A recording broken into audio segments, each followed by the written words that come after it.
नागपुर में मंत्री चंद्रशेखर बावनकुले ने कहा कि अमित शाह के हर दौरे को राजनीतिक दृष्टिकोण से देखना गलत है।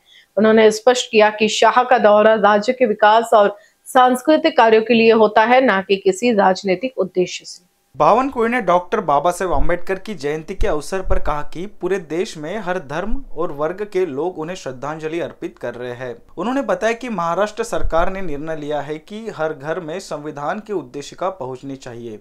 नागपुर जिले में इस कार्यक्रम की शुरुआत हो चुकी है और अगले 1 महीने में हर घर तक उद्देशिका पहुंचाई जाएगी। संपूर्ण विश्वामध्ये, भारतामध्ये, महाराष्ट्रामध्ये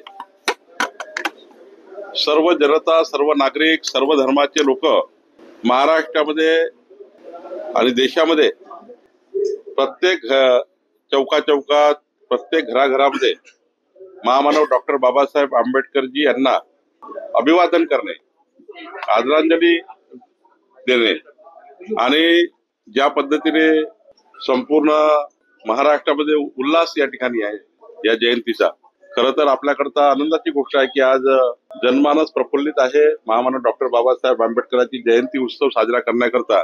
आणि महाराष्ट्रात आणि नागपूरमध्ये तर खूप मोठ्या प्रमाणावर घरोघरी प्रत्येक परिसरामध्ये चौकामध्ये महामानव डॉक्टर बाबासाहेब आंबेडकरांची जयंती उत्सव साजरा होते आहे। खरं तर आपल्या भारताचं संविधान आणि संविधान निर्माते महामानव डॉक्टर बाबासाहेब आंबेडकरजी यांनी जे संविधान दिलं, या संविधानामुळे संपूर्ण भारत हा विकसित भारत होण्याकडे निघाला आहे। आणि माननीय प्रधानमंत्री नरेंद्र मोदीजींनी विकसित भारताचा संकल्प करताना महामानव डॉक्टर बाबासाहेब आंबेडकरांनी दिलेलं संविधानाला नतमस्तक करून होऊन या ठिकाणी विकसित भारताचा संकल्प केला। आणि राज्याचे मुख्यमंत्री देवेंद्र फडणवीसजींनी सुद्धा विकसित महाराष्ट्राकरता आणि महाराष्ट्र देशात प्रथम एक राज्य करण्याकरता डॉक्टर बाबासाहेब आंबेडकरांच्या संविधानाने त्यांनी या महाराष्ट्राला क्रमांक 1 वर नेण्याचं काम सुरू केलेलं आहे।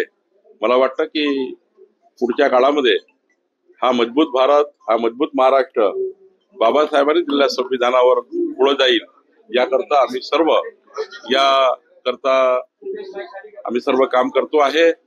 मी बाबासाहेबांच्या जयंतीच्या दिवशी सर्वांना शुभेच्छा देतो। उन्होंने कहा कि प्रधानमंत्री नरेंद्र मोदी, मुख्यमंत्री एकनाथ शिंदे दोनों ने डॉक्टर आंबेडकर के संविधान के प्रति श्रद्धा जताते हुए विकसित भारत और विकसित महाराष्ट्र का संकल्प लिया है।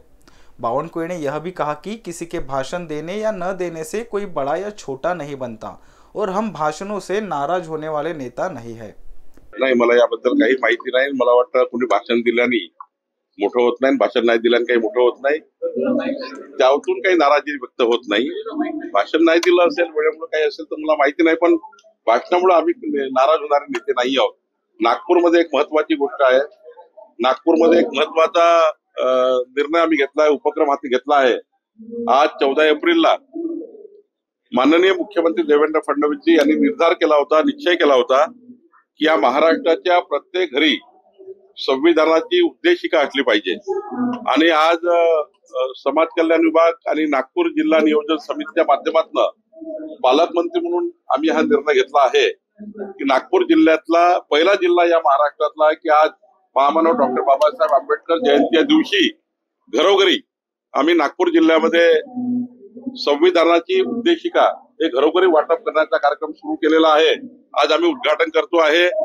आजपासून पुढच्या महिन्याभरामध्ये नागपूर जिल्ह्याच्या प्रत्येक घरी संविधानाची उद्देशिका हे घरोघरी पोहोचेल। महाराष्ट्राचे मुख्यमंत्री देवेंद्र फडणवीसजींनी हा निर्णय घेतला आणि राज्याचा पहिला जिल्हा राज्यातला नागपूर जिल्हा असा आहे।